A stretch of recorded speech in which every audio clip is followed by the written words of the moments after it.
High, আমার নাম শানিল। আজকে আমি আমার জীবনের একটা ছোট্ট রহস্যময় ঘটনা শেয়ার করব। এটা বেশ আগেকার কথা, লাইক 86-87-এর দিকের ঘটনা। অ্যাকচুয়ালি আমি জানি না যে এটা কতটা রহস্যময় বা এটার কোনো মিনিং আছে কি না, বাট আমার মনে হলো যে এই গল্পটা আমি অনেকের কাছেই করেছি অ্যাকচুয়ালি। আমার বাবা আর্মি অফিসার ছিলেন, তো আমরা সেই সুবাদে বাংলাদেশের বিভিন্ন ক্যান্টনমেন্টে আমাদেরকে থাকতে হয়েছে পোস্টিংয়ে আব্বার সাথে সাথে। বাট 86-এর যে ঘটনাটা বলছি সেটা ওই সময় আমি ঢাকা ইউনিভার্সিটিতে পড়ি, আমার আব্বা চিটাগংয়ে পোস্টিং ছিলেন। তো ছুটিতে প্রায় আমি তখন চিটাগংয়ে যেতাম, আমাদের ক্যান্টনমেন্টে বাসা ছিল একদম পাহাড়ের পাশে, ক্যান্টনমেন্টের ভিতরে। তো তখন আমার ছোট ভাই বাংলাদেশ এয়ারফোর্সে যেহেতু আছে, সে তখন বিএমএতে ট্রেনিংয়ে ছিল এবং ছুটিতে এসেছিলো আমাদের বাসায়। আমরা বেসিক্যালি 3 ভাই বোন, আমার বড় ভাইও আর্মিতে। তখন যাই হোক, আমি ঢাকা থেকে চিটাগংয়ে গেছি। তো আমাদের বাসাটা একতলা একটা ক্যান্টনমেন্টে পাহাড়ের পাশে একটা বাসা ছিল। আমাদের 2টা কুকুর ছিল তখন, একটা অ্যালসেশিয়ান আর একটা ড্যাশন, ছোট 2টা কুকুর, একটা কুকুর একটা বড় কুকুর। তো শীতের রাত ছিল মোটামুটি, আর আমাদের বাসাটা ক্যান্টনমেন্টে এমন একটা জায়গায় ছিল যে আমাদের বাসার পিছন দিকের যে কমন ওয়াল সেটা, এবং জিওসি যিনি ছিলেন তখন ছিলেন জেনারেল সালাম আঙ্কেল, ওনার বাসার বাউন্ডারি এবং আমাদের বাসার বাউন্ডারিটা সেম ছিল। তো যেহেতু জিওসির বাসাটা আমাদের বাসার সাথে একদম লাগানো ছিল, তো ওনার বাসার সিকিউরিটির জন্য আমাদের পিছনটা পুরাটাই মোটামুটি রাতে দিনের মতো করে আলো হয়ে থাকতো আর কি। তো এক রাতের ঘটনা আমার মনে আছে। আমি জানি না তখন কত রাত, সত্যি কথা, আমরা সবাই রাতে ঘুমাচ্ছি। তো হঠাৎ করে এক মানে আমার ঘুম ভেঙে গেল একটা অদ্ভুত আওয়াজে। মানে আওয়াজটা এরকম, আমি জানি না আপনারা ছোটোবেলায় কেউ এরকম ট্রাই করেছেন কি না। আপনি যদি কোনো একটা বাগানের নিচে, আম বাগান বা কোনো একটা নিচে যদি আপনি পাথর যদি নিচে থেকে উপরের দিকে ফেলেন, তাহলে ওই পাথরটা উপরে উঠে কিন্তু আবার আওয়াজ করতে করতে আবার মাটিতে পড়ে একটা ধূপ করে আওয়াজ হবে এরকম। সো অনেক রাতে, আমি টাইমটা পরে খেয়াল করেছি, আমার মনে হলো যে কিছু একটা, মানে মাথা, আমি আমার মাথার পিছন দিকে, আমার বালিশ যেখানে আমি শুয়েছি তার পিছন দিকে একটা জানালা ছিল, অসংখ্য মনে হচ্ছে কেউ গাছে পাথর মারছে, সেটা নিচের থেকে উপরে, এবং সেই পাথরগুলি আবার উপর থেকে সরসর করে পাতার আওয়াজের সাথে সাথে আবার মাটিতে এসে পড়ছে। তো আমি একবার মাথা তুলে পিছন দিকে তাকালাম, কি মনে করে আমি কিছুই তখন বুঝছি না যে এত পাথর কোথা থেকে পড়ছে। এরকমের মধ্যেই আমি হঠাৎ করে খেয়াল করলাম যে আমার জানালার মধ্যে কেউ একজন, পুরো একটা মানুষের আকৃতির কিছু একটা দাঁড়িয়ে আছে যেটা, এবং সত্যি কথা বলতে আমি কিন্তু ওইখানে আমার হার্টবিট মিস করেছি যে এটা আমি কাকে দেখছি এরকম জানালার কাছে। বাট একটু খেয়াল করতে আমি দেখলাম যে অ্যাকচুয়ালি ওটা অশরীরের কিছু না, আমার আম্মা। কারণ আমার আম্মা আমার পাশের রুমে ছিল, সেও কিন্তু একই আওয়াজ শুনতে পাচ্ছে, এবং সে তার রুম থেকে এসে দেখার চেষ্টা করছে জানলা দিয়ে যে আওয়াজটা কোথা থেকে আসছে। তো আমি সাথে সাথে উঠে গেলাম আম্মার সাথে সাথে, আম্মাকে বললাম যে আম্মা এত আওয়াজ কিসের হচ্ছে। আম্মা বললো যে আমি ঠিক বুঝতে পারছি না, একটু চেক করি। তো আম্মা হেঁটে হেঁটে কিন্তু ডাইনিং রুমের দিকে চলে যায়। আমাদের ডাইনিং রুমের পাশে গেস্ট রুমটা ছিল, যেখানে আম্মা দেখে যে আমার ছোটো ভাই, যে তখন এয়ারফোর্সের মানে বিএমএতে ছিল, সে ঘুমাচ্ছে। আম্মা ওখান থেকেও আওয়াজ পাচ্ছে, এবং আম্মা বললো যে আমি মনে হলো যে আমার সাথে সাথে আওয়াজটা আম্মার দিকেই চলে যাচ্ছে। তো আম্মা ওখান থেকে হেঁটে হেঁটে ডাইনিং রুমে গেল, এবং আম্মা বললো আমি সেম আওয়াজটা ডাইনিং রুমের ওখানে পেলাম। কিন্তু অদ্ভুত একটা ব্যাপার, সেটা আম্মা বললো যে আম্মা বাইরে তাকায় দেখলো আমার 2টা কুকুরই বাইরে কিন্তু চুপচাপ বসে আছে, এবং তাদের মধ্যে কিন্তু কোনো অস্থিরতা নাই, কোনো কিছু নাই। কারণ আমরা যেটা জানি বা শুনেছি আগে যে এ ধরনের কোনো অস্বাভাবিক ঘটনা হলে কুকুররা বা ওরকম প্রাণীরা নাকি আগে থেকে টের পায়। কিন্তু আশ্চর্য হলেও সত্যি যে ওরা কিন্তু ওখানে চুপচাপ বসে আছে, ওদের মধ্যে কিন্তু কোনো বিকার বা অস্থিরতা দেখা যায় নাই যে এখানে আমরা দুজনেই এরকম কিছু শুনতে পাচ্ছি। তো আস্তে আস্তে আম্মা যখন ওখানে ছিল ডাইনিং রুমে, তখন আম্মা খেয়াল করলো যে আওয়াজটা আসলে বন্ধ হয়ে গেল। আম্মা তখন ওখান থেকে এসে হেঁটে হেঁটে এসে আমাকে বললো যে না এরকম কিছু না, শুয়ে পড়ো। একটু পরে আমরা খেয়াল করলাম যে আজান দিল, এবং সাথে সাথে আমরা জাগা অবস্থাতে আজান দিল, এবং প্রত্যেকটা জিনিস আমাদের কাছে মনে হতে পারে স্বপ্ন, আমারও বা আম্মারও। কারণ পরে আমরা যেটা আইডেন্টিফাই করলাম যে এটা অ্যাকচুয়ালি স্বপ্ন নয়, কারণ আমাদের পাশে পাশে তখন থাকতেন কর্নেল শফি আঙ্কেল। উনি অ্যানেস্থেটিস্ট ছিলেন সিএমএইচের। উনি খুব ভোরে উঠে কোরআন শরীফ পড়তেন। তো দেখা গেল আজানটা হলো, একটু পরে আঙ্কেলের কোরআন শরীফ পড়ার শব্দ শোনা যাচ্ছে। একটু পরে মানে বাসাগুলো এত কাছাকাছি ছিল যে ওনার বাসায় যদি রাতে টেলিফোনের আওয়াজ হতো, রিং বাজতো, সেটাও আমাদের বাসা থেকে কিন্তু তখন শোনা যেত। এবং আমরা দেখলাম যে অত ভোরবেলা ওনার একটা ফোন আসলো, রিং আসলো, সেটাও আমরা কিন্তু আমাদের বাসা থেকে শুনলাম। মানে আমার আম্মার রুমটা যেহেতু ওনার পাশেই ছিল, আম্মা শুনলো। তো একটা জিনিস এখানে বলে রাখি, আমার আম্মা কিন্তু বেসিক্যালি ওই দিক দিয়ে একটু ভীতু টাইপ, যে রাতে যদি একটু আওয়াজ হয়, যতই কিছু হয়ে যাক, আমি কিন্তু একটু উঠে দেখি যে আওয়াজটা কেন। কিন্তু আমার আম্মা কিন্তু কখন এটা করে, সে খুব ভয় পায় যে থাক যাওয়ার দরকার নেই। সে ভূত প্রেত ভয় পায়, হতে পারে চোর ডাকাত ভয় পায়, সে উঠে যাবে না। কিন্তু ওই দিন সে কিন্তু উঠে গেছে। এবং পরবর্তীতে যখন আমরা এটা নিয়ে ডিসকাস করেছি, আম্মা বলছে যে আম্মা যদি একবারও মনে করতো যে এটার মধ্যে অস্বাভাবিক কিছু ঘটনা আছে, আম্মা কিন্তু কোনো দিনও উঠে এটা চেক করতে যেত না। তো যাই হোক, পরের দিন সকালবেলা উঠেই আমরা সবচেয়ে আগে আমরা চেক করেছি যে আমাদের বাসার পিছন দিকে যে পাথর পড়ে আছে কিনা। কারণ এত পাথর পড়ার আওয়াজ, ডেফিনেটলি ওখানে তো অনেক পাথর পড়ে থাকারই কথা। সবচেয়ে বড় কথা হলো আমজাম কাঁঠালের সময়ও না যে অত রাতে কেউ পাথর মারবে। আর সবচেয়ে বড় কথা না, পিছনে জিওসির বাসা ছিল, কারো তো সাহসী নাই, অসম্ভব আলোকিত জায়গা, এটা কেউ করবে না। সো সকালে উঠে আমরা ওখানে কোনো পাথর তো দেখি নাই, সত্যি কথাই। তারপরেও আমরা চেক ব্যাক করার জন্য আমরা পাশে আঙ্কেলকে বললাম যে আপনার বাসায় কি সকালে কোনো ফোন এসেছিল কিনা। উনি বললো হ্যাঁ, সে হসপিটাল থেকে একটা এমার্জেন্সি কল এসেছিল।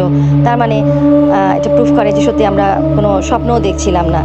কিন্তু এখনও আমাদের কাছে এটা রহস্য যে আমার কুকুর দুইটা কিন্তু একদম শান্ত ছিল, অ্যাজ ইফ তারা কিছুই হয় নাই, কিছুই শুনতে পাচ্ছে না। তো ওই দিন রাতে আরও একটা যেটা হলো যে আম্মা তো আম্মার রুমে চলে গেল, কিন্তু আমি আবার শুয়ে থাকলাম। আমাদের কারোরই কিন্তু ওই মুহূর্তে মনে নাই যে ওরকম কিছু ঘটনা হতে পারে। তো আমি আবার একটু ঘুমানোর চেষ্টা করলাম, ঘুম এসেও গেছিলো তন্দ্রার মতো। হঠাৎ করে আমার মনে হলো যে আমাদের ড্রয়িং রুমে, আপনারা দেখেছেন অনেকেরই বাসায় কাঠের একটা কর্নারের মতো থাকে ছোট, যেটার মধ্যে আমরা ডেকোরেশন পিস সাজায় রাখি বা এরকম। তো হঠাৎ করে আমার মনে হলো যে কেউ একজন জোরে ধাক্কা দিয়ে ওই কর্নারটা ফেলে দিল, এবং কর্নারের উপর আমার যত জিনিস ছিল সেটা যে গড়ায় গড়ায় চলে যাচ্ছে সেটারও কিন্তু আমি আওয়াজ পেলাম। বাট ওই মুহূর্তে আসলে আমি আর উঠে দেখার কিছু পেলাম না যে আমার আবার দেখা উচিত তখন। কিন্তু পরপরই ওই ঘটনাটাও হলো, যেটা সকালবেলা আসলে আমরা ওরকম কোনো চিহ্ন দেখি নাই আমাদের ড্রয়িং রুমে। তো ওইটাই কিন্তু চিটাগংয়ের বাসায় আমাদের সাথে হওয়া প্রথম এবং শেষ ঘটনা। আমি এই গল্প অনেককে বলেছি, এটা সাক্ষী হচ্ছে একমাত্র আমি আমার আম্মা, যেটার আসলেও কোনো এক্সপ্লেনেশন নাই আমাদের কাছে। তো আমার জীবনে ঘটা, আমি বলবো যে অনেকেই বলে যে আমি এটা দেখেছি ওটা দেখেছি অস্বাভাবিক এরকম, বাট আমার এই এত বছর বয়সে আমি that was my first experience এই ধরনের। আর যদি বলেন যে 8-10 বছর আগে, আমরা এখন ঢাকায় থাকি, আমার বাসা মহাখালী ডিএইচএসে। সো মহাখালী ডিএইচএসের যেটা হলো, আমি আমাদের নিজেদের বাসা, এটা একটা 5তলা বাসা, আমি থাকি 5তলায় টপ ফ্লোরে। সো আগে আমি আমার আম্মার সাথে থাকতাম 3তলায় একসাথে, পরে আমি শিফট করি 5তলায়। এই বাসায় আসার পরে যেটা হলো আমার সাথে, বলবো এরকম না, এটা এমন কোনো উল্লেখযোগ্য বোধহয় ঘটনা হতেও পারে, নাও পারে। সেটা হলো যে প্রায় রাতে অল্টারনেট ডে বা অল্টারনেট নাইট এরকম যেটা হতো, আমি আমার ঘর 5তলায় বেডরুমে, আমি এসি চলে, জানলা টানলা সবসময় বন্ধ থাকতো। একটা পার্টিকুলার টাইমে আমার ঘুম ভেঙে যেত, তীব্র একটা বাজে গন্ধ আমার ঘরে। মানে তখন আমার যে কুকুর আছে, তখন আমার একটা জার্মান স্পিটস কুকুর, ওটা আমার রুমে আমার সাথেই থাকতো।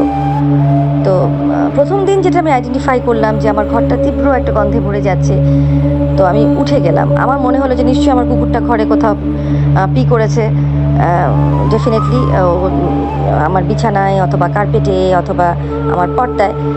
তো আমি উঠে আমার বেডরুম তন্ন তন্ন করে খুঁজছি, পর্দা কোনোখানে কিন্তু সেই স্মেলটা নাই।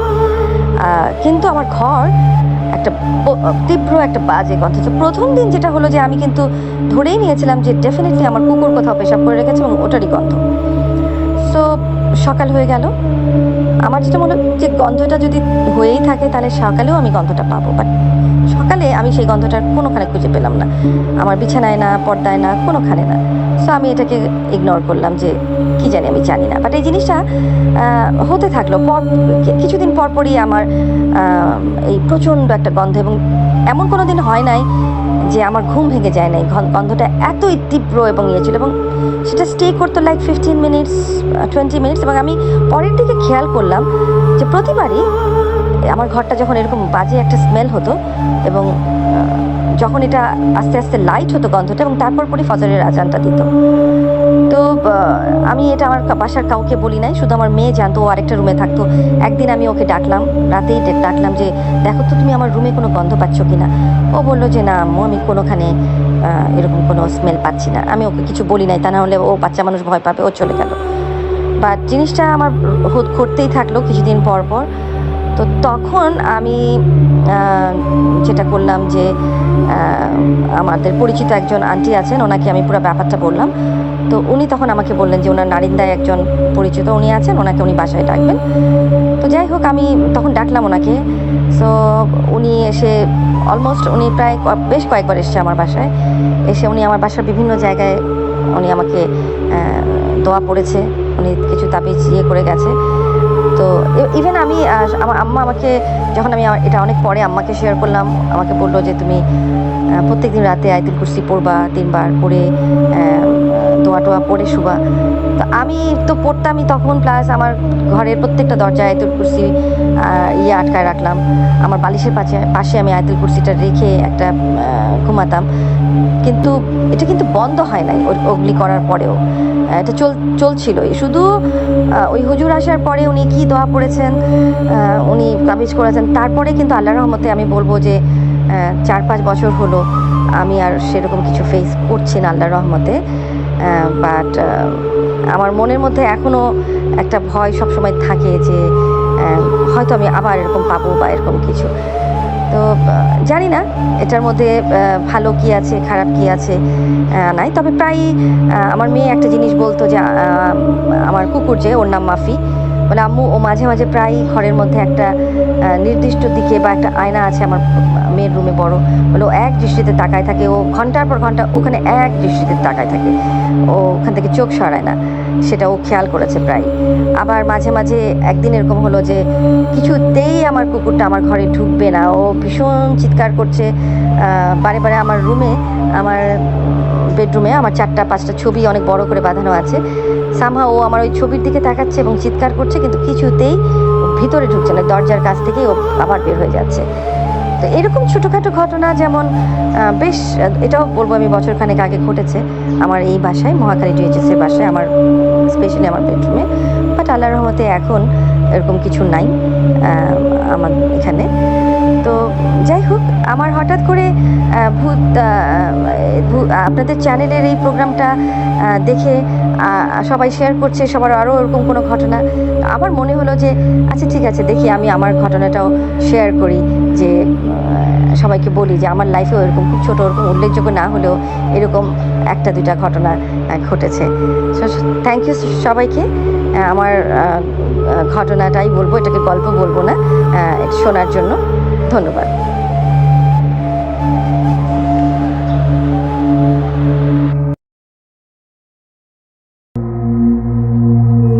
আসসালামু আলাইকুম। ভূত.com-এর সকল লিসেনারকে জানাচ্ছি আবারও শুভেচ্ছা। ঈদ স্পেশাল স্টোরিতে সকলকে আবারও অভিনন্দন ও স্বাগত জানাচ্ছি। প্রিয় লিসেনার্স, এই মুহূর্তে যে স্টোরিটি আমি শেয়ার করতে যাচ্ছি এটি আমাকে দিয়েছেন আবিদ নামে আমাদের একজন লিসেনার। চমৎকার একটি স্টোরি আমাদেরকে দিয়েছেন। এই স্টোরিটি মূলত তার দাদার সঙ্গে ঘটে যাওয়া একটি ঘটনা। ঘটনাটির সময়কাল 1950 সাল থেকে 55 সালের মধ্যবর্তী কোনো একটি সময় হবে। ওনার দাদার নাম বেলায়েত হোসেন খান। স্থানীয় একটি মসজিদে দীর্ঘদিন ইমামতি করতেন, যার ফলে এলাকার মানুষের কাছে উনি কিন্তু খুব পরিচিত একজন নাম। উনি বিয়ের পরে শ্বশুর বাড়িতে একবার শ্বশুরের অসুস্থতার খবর শুনে দেখতে যান এবং ওই দেখতে যাওয়ার সময় এবং ফিরে আসার সময় ভয়ানক কিছু ঘটনা ঘটে। সেই ঘটনাটি আবিদ আমাকে পাঠিয়েছেন এবং আমার মাধ্যমে ভূত.com লিসেনারদেরকে শেয়ার করার জন্য। এই ঘটনাটির যে স্থান এটি মানিকগঞ্জ জেলা। মানিকগঞ্জ জেলার গড়পাড়া উপজেলার হরগজ নামক একটি জায়গায় বা গ্রামে এই আবিদের দাদা বিয়ে করেন। আর আবিদের দাদার মেইন যেই গ্রামটি, এই গ্রামের নাম হচ্ছে চরগড়পাড়া।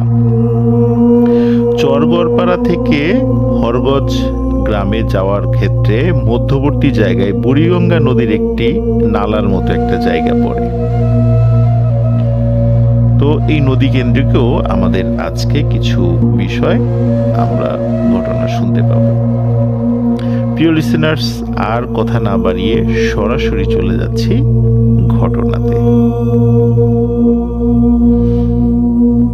শুরুতেই বলেছি ঘটনাটির সময় 1950 সাল থেকে 55 সালের মধ্যে কোনো একটি সময়।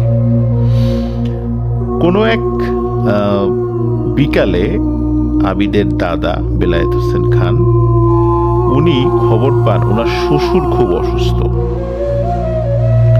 তো যেহেতু উনি নতুন বিয়ে করেছেন আর ওনার ওয়াইফ আবিদের দাদি উনিও স্বামীর বাড়িতে নতুন এসেছেন, যার কারণে স্বাভাবিকভাবে বাবার অসুস্থতার খবরে তিনিও খুব বিচলিত হয়ে পড়েন। উনিও কান্নাকাটি শুরু করেন যে উনি বাবাকে দেখতে যাবেন, কিন্তু আবিদের দাদা উনি তাকে বুঝান যে আমি আগে দেখে আসি অবস্থা কেমন, মনে হয় অতটা সিরিয়াস না, আমি একাই যাচ্ছি, তুমি বাড়িতে থাকো, রাত্রেবেলা এখন যাওয়ার দরকার নেই। এখানে একটা বিষয় বলে রাখি যে চরগড়পাড়া থেকে হরগজ গ্রামের দূরত্ব পায়ে হাঁটা পথ প্রায় 1.5 ঘন্টার মতো। তো যেহেতু 1.5 ঘন্টা খুব একটা বেশি সময় নয়, এশার নামাজ পড়ে উনি হরগজ গ্রামের দিকে রওনা দেন। এমনিতেই তো গ্রামে আসলে ওই সময় ইলেকট্রিসিটি ছিল না, আর এশার নামাজের পরেই চারিদিকে শুনশান নীরবতা। আগের দিনে মানুষ হারিকেন বা কুপিবাতি কিন্তু রাত্রেবেলা চলার সময় ব্যবহার করতেন, এবং রাত্রেবেলা চলার সময় হাতে কিন্তু একটা লাঠি নিয়েও মানুষ বের হতেন, কারণ রাত্রেবেলা চলাফেরার ক্ষেত্রে অনেক সময় সাপ, কুকুর, শেয়াল এরকম অসংখ্য জিনিস রাস্তার মাঝখানে চলে আসে, আক্রমণ করে বসে, যার কারণে লাঠিগুলো নিয়ে সাধারণত চলাফেরা করতে হয়। তো ওখানে যাওয়ার জন্য, হরগজ গ্রামে যাওয়ার জন্য শুধু যে একটি নদী পাড়ি দিতে হয় তা নয়, একটি বিশাল চকও পাড়ি দিতে হয়। আর এমন একটা সময় উনি বের হয়েছেন যে এই রাত্রে নদীটা পার হওয়ার জন্য যে কোনো নৌকা যে পাবেন এটা একটা ভাগ্যের ব্যাপার ছিল, কারণ এই সময় আসলে নৌকা পাওয়ার কথা নয়। তারপরও উনি বের হচ্ছিলেন আর চিন্তা করছিলেন যে বের তো হয়ে গেলাম, আল্লাহর নামে ইনশাল্লাহ পেয়ে যাব নৌকা। চিন্তা করে উনি দোয়া পড়তে পড়তে এগোতে থাকেন। যেতে যেতে প্রায় মাইল খানেকের রাস্তা পার করে ফেলেন। চাঁদের আলোয় বেশ স্পষ্টই দেখা যাচ্ছিল রাস্তা, আর হাতে তো হারিকেন ছিলই। হাঁটতে হাঁটতে আবিদের দাদা নদীর পাড়ে এসে পড়েন। এসে কিন্তু যা দেখেন তাতে কিন্তু ওনার মাথায় আকাশ ভেঙে পড়ার মতো অবস্থা। তিনি দেখেন নদীর ঘাটে একটি নৌকাও নেই, এই পাশেও নেই ও পাশেও নেই। কিছুক্ষণ অপেক্ষা করার পর আবিদের দাদা চিন্তা করেন যে এখন আর যাওয়ার কোনো উপায় নেই, বাড়িতে ফিরে যাই। যখন বাড়িতে ফেরার জন্য উল্টো পথ ধরেছেন, মানে আবার চরগড়পাড়ার দিকে রওনা দিয়েছেন, হঠাৎ ওনার পেছনে পানিতে কলকল কলকল শব্দ মানে উনি শুনতে পান। মনে হচ্ছে কিছু একটা জিনিস এসে নদীর ঘাটে থামলো। উনি পিছনে তাকিয়ে দেখেন যে ঘাটে একটি নৌকা বাঁধা। উনি দেখে খুবই অবাক হয়ে যান। মাত্র উনি এখানে তাকিয়েছেন, খুব ভালো করে দেখেছেন, এপাশ ওপাশে কোনো নৌকা ছিল না। হঠাৎ নৌকা কোথা থেকে এলো? তো উনি চিন্তা করেছিলেন হয়তোবা রাতের বেলা উনি দেখতে ভুল করেছিলেন। এই চিন্তা করে উনি ভাবলেন যে তাহলে নৌকা যেহেতু পেয়েছি, নৌকায় উঠে পড়ি। নৌকার কাছে গিয়ে দেখেন নৌকাতে কোনো মাঝি নেই। তো উনি চিন্তা করলেন যে হয়তোবা মাঝি নৌকা এখানে রেখে বাড়িতে চলে গেছে, যেহেতু বইটা টইটা সবই আছে। তো আর এই গ্রামের যারা মাঝির কাজ করেন তাদের সবাইকে উনি মানে চিনতেন বা জানতেন। তো তখন আর অনুমতি নেয়ার উনি প্রয়োজন মনে করেননি, যার কারণে উনি চিন্তা করলেন যে এটার অনুমতি কি নিব, যেহেতু নাই, আর খুব ইমার্জেন্সি যেহেতু আমি আসছি, আমি নৌকাটা নিয়ে যাই। তো উনি নৌকাটি নিয়ে পার হওয়া শুরু করেন। খুব বেশি দূরত্বর মানে পথ না, খুবই সামান্য একটি পথ। কিন্তু যখনই উনি নৌকা নিয়ে মানে নিজে নিজে চালিয়ে নদীটা পার হচ্ছিলেন, কিছু দূর যাবার পরে বুঝতে পারেন যে কি ব্যাপার, নৌকাটি কেমন যেন ভারী ভারী লাগছে কেন। তো উনি ভারী ভারী হওয়ার কারণটা উনি এটা ফাইন্ড আউট করেন যে নৌকায় অনেক পানি উঠে গেছে। উনি চিন্তা করেন এতটুকু সময়ের মধ্যে নৌকায় এতখানি পানি উঠে গেল। তো যাই হোক, উনি আসলে চিন্তা করেন যে হয়তোবা নৌকায় হয়তোবা ফাটল থাকতে পারে, একটু ফোঁটা বড় থাকতে পারে, যার কারণে হয়তোবা পানি দ্রুত উঠে গেছে। এই চিন্তা করে উনি মানে হাত দিয়েই পানি সেচে ফেলতে থাকেন। ওদিকে আবার এক হাত দিয়ে মানে কিছু সময় বাইতে থাকেন, কিছু সময় পানি সেচতে থাকেন। যেহেতু পথটা খুব বেশি দূরত্ব ছিল না, অল্প সময়ের মধ্যেই উনি নদীর এই পাশে চলে আসেন, মানে হরগজ গ্রামের কাছাকাছি চলে আসেন। উনি আসার পরে চিন্তা করেন যে নৌকা যদি নদীর মধ্যে থাকে তাহলে তো আস্তে আস্তে পানি উঠতে থাকবে, ওটা আবার ডুবে যেতে পারে।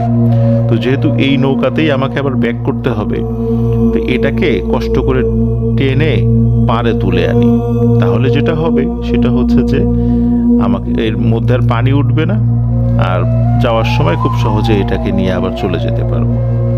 তো অনেক কষ্টে উনি নৌকাটা পাড়ে তুলে রাখেন যাতে আর পানি ঢুকতে না পারে। এরপর আবিদের দাদা হারিকেন নিয়ে আবার হাঁটতে থাকেন। সামনে পড়ে বিশাল একটা চক।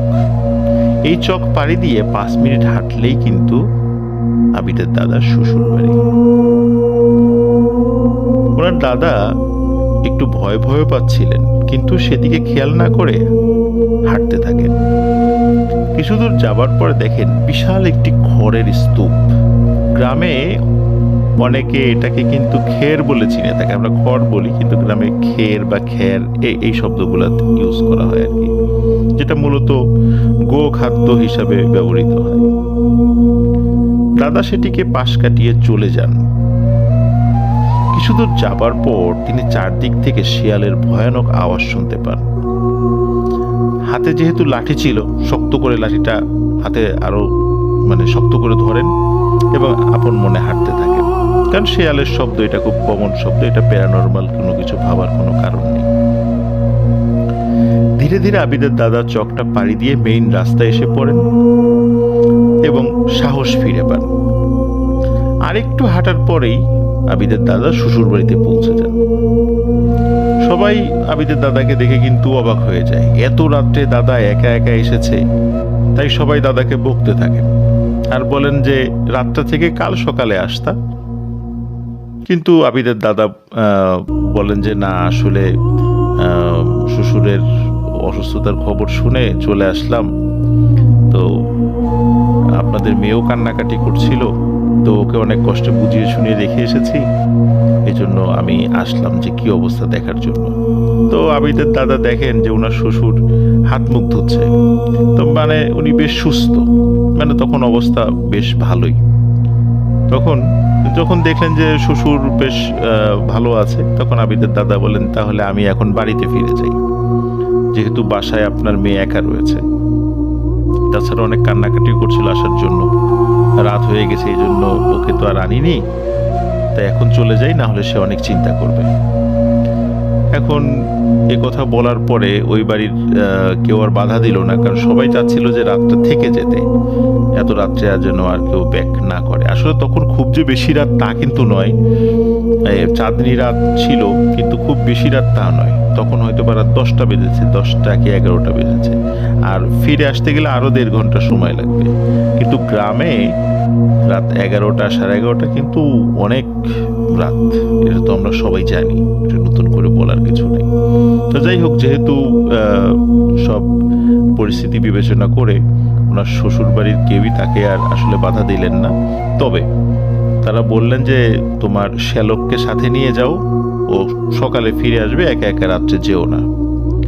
কিন্তু আবিদের দাদা বললেন না, ওর কষ্ট করে এখনো যাওয়ার দরকার নেই, আমি একাই যেতে পারবো। যদিও উনি মনে মনে একটু ভয় পাচ্ছিলেন, তারপরেও সাহস করে উনি বললেন যে থাক, ওর আর কষ্ট করে যাওয়ার দরকার নেই।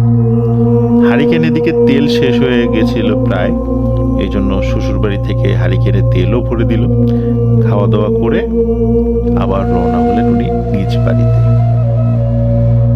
আর মূল ঘটনা কিন্তু শুরু হয় এই এখন থেকে। রাত কিন্তু তখন অনেক গভীর, চারদিক স্তব্ধ, কোথাও সারা শব্দ নেই। আবিদের দাদার কাছে মনে হচ্ছে যে তিনি ছাড়া মনে হয় পৃথিবীতে আর কেউই নেই, কোনো মানুষ নেই, এই পৃথিবীতে উনি একাই আছেন। কারণ চারদিকে এতটা শুনশান ছিল যে এরকম মনে হওয়াটাই তার জন্য স্বাভাবিক ছিল। মেইন রাস্তা পার করে দাদা হাঁটতে হাঁটতে আবারও সেই চকে চলে আসেন।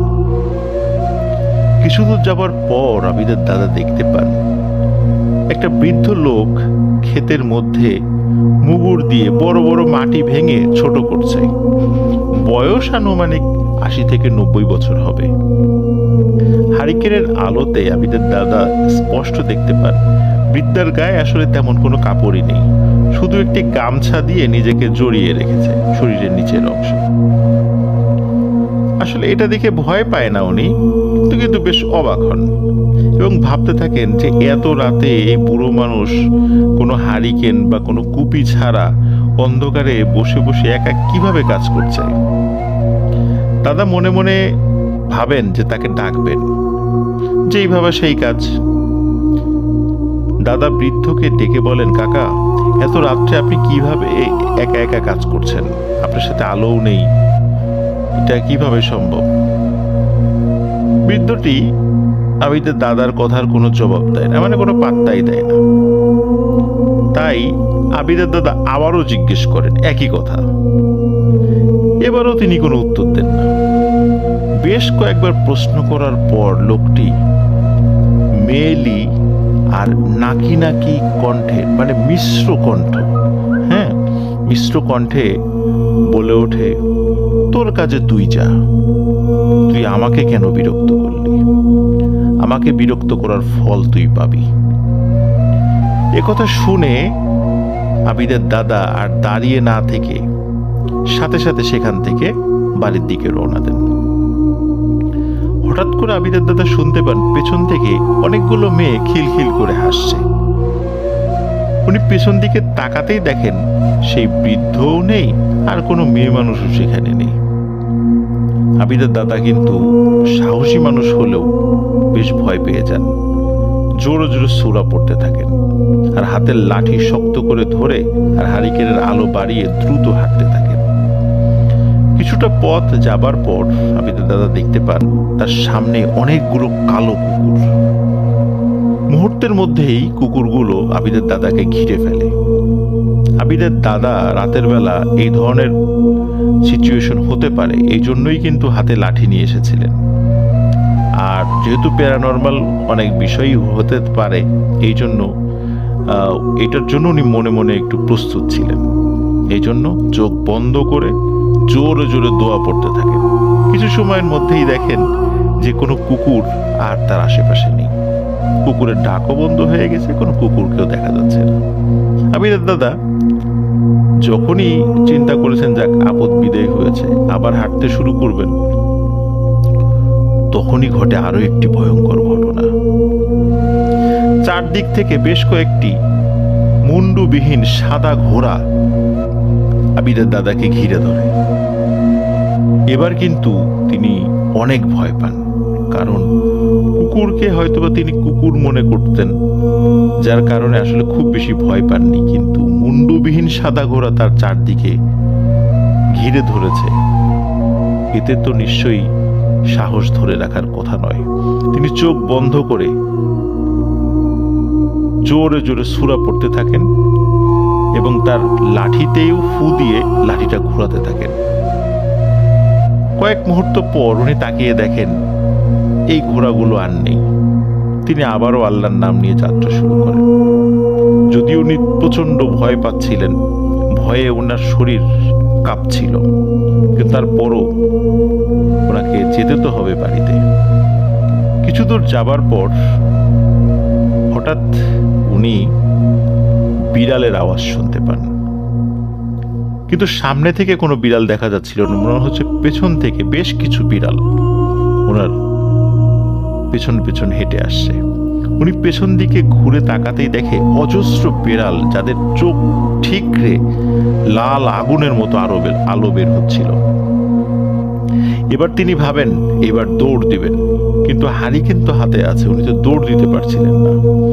কিন্তু উনি চিন্তা করেন যে এবার আর আসলে বাড়িতে, নদী পার হয়ে বাড়িতে ফিরে যাওয়ার আর কোনো উপায় নেই, এবার শ্বশুর বাড়িতেই ফিরে যাব, যেহেতু পথ খুব বেশি আসেনি।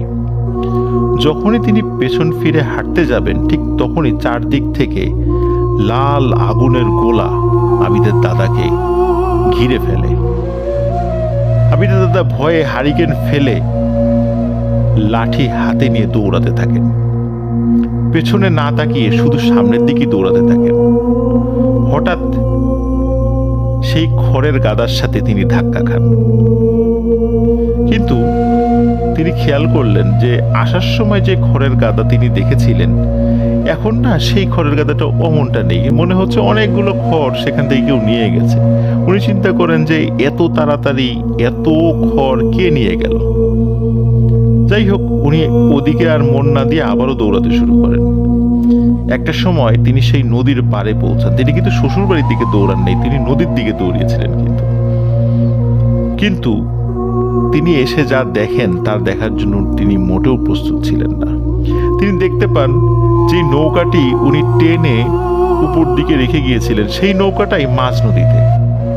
আর নৌকার মধ্যে স্পষ্ট দেখা যাচ্ছে অনেকগুলো অবয়ব গান বাজনা করছে আর নাচানাচি করছে।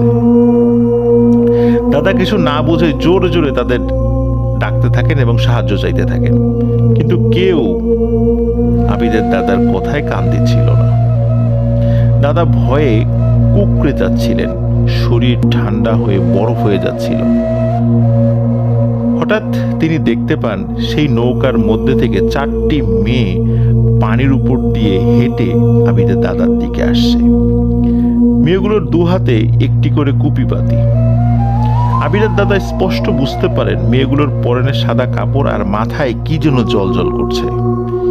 এটা দেখার পর তিনি আর নিজেকে ধরে রাখতে পারেন না, তিনি সেখানেই অজ্ঞান হয়ে পড়ে যান। ওনার যখন হুঁশ ফেরে তখন উনি চারদিকে তাকিয়ে দেখেন শুধু অন্ধকার আর অন্ধকার। তবে জ্যোৎস্না রাতের যতটুকু আলো দেখা যায় তাতে তিনি প্রথমে বুঝতে পারছিলেন না যে তার সাথে কি ঘটেছে এবং তিনি কোথায় আছেন, কিন্তু আস্তে আস্তে ওনার সব মনে পড়তে থাকে। আবিদের দাদা নিজেকে আবিষ্কার করেন একটি কবরস্থানের একটি কবরের উপরে। রাতের অন্ধকারেও বেশ বোঝা যাচ্ছে চারপাশে অনেকগুলো কবর। তিনি কিছু ভেবে উঠতে পারছিলেন না। একটু পর তিনি বুঝতে পারেন যে এটা তো সেই কবরস্থান যেটা আমার বাড়ি থেকে 1-1.5 মাইল পেছন দিকে। কিন্তু উনি কবরের উপরে এত রাত্রে শুয়ে আছেন, অজ্ঞান হয়েছিলেন, উনি প্রচন্ড ভয় পেয়ে যান এবং স্বাভাবিকভাবেই ভয় পাওয়ারই কথা, কিন্তু ওনার শরীরে প্রচন্ড ব্যথা অনুভূত হচ্ছে। তারপর উনি আস্তে আস্তে উঠে চারদিকে দেখতে থাকেন এবং আবার হাঁটতে থাকেন কবরস্থান থেকে বের হয়ে, কারণ কবরস্থানটা তার পরিচিত ছিল। কিছুদূর যেতেই হঠাৎ উনি ফিল করেন যে ওনার নাম ধরে কে যেন ওনাকে ডাকছে। উনি পেছন দিকে তাকিয়ে দেখেন তাদের গ্রামেরই একটি ছেলের নাম রুহুল আমিন।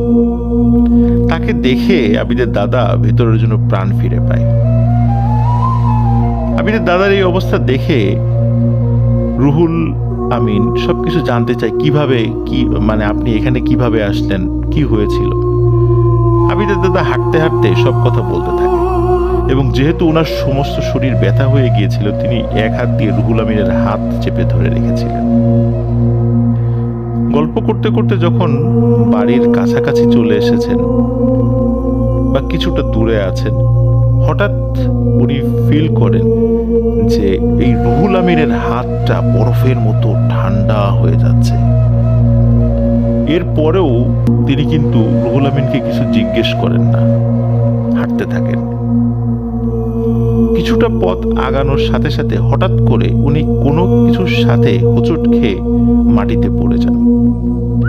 মাটিতে পড়ার সাথে সাথে উনি খেয়াল করেন যে রুহুল তো আসলে মাটির উপর দিয়ে হেঁটে যাচ্ছে না, সে তো শূন্যে ভেসে ভেসে চলে যাচ্ছে। এটা দেখে তিনি আবারও ভয় পান এবং এতটাই ভয় পান যে তিনি আবারও জ্ঞান হারিয়ে ফেলেন। জ্ঞান ফিরে নিজেকে আবিষ্কার করেন সেই নদীর পাড়ে, সেই নৌকার মধ্যে, যেই নৌকাটি যেটা দিয়ে তিনি পার হয়েছিলেন। কিন্তু উনি বারবার ভুলে যাচ্ছিলেন যে কি হচ্ছে ওনার সাথে, কেনই বা উনি একবার কবরস্থানে নিজেকে আবিষ্কার করলেন, পরবর্তীতে আবার সেন্সলেস হয়ে গেলেন, আবার এখন নৌকার উপরে নিজেকে আবিষ্কার করলেন, কি হচ্ছে ওনার সাথে। তবে আস্তে আস্তে ওনার সব কথাই মনে পড়ছিল। যেহেতু নৌকার উপরে, উনি নৌকাটা ধীরে ধীরে বাইতে শুরু করেন। এখানে একটা বিষয় বলে রাখা ভালো যে উনি যে কবরস্থানে নিজেকে আবিষ্কার করেছিলেন, সেই কবরটা কিন্তু নদীর ওই পাশে কবরস্থানটা।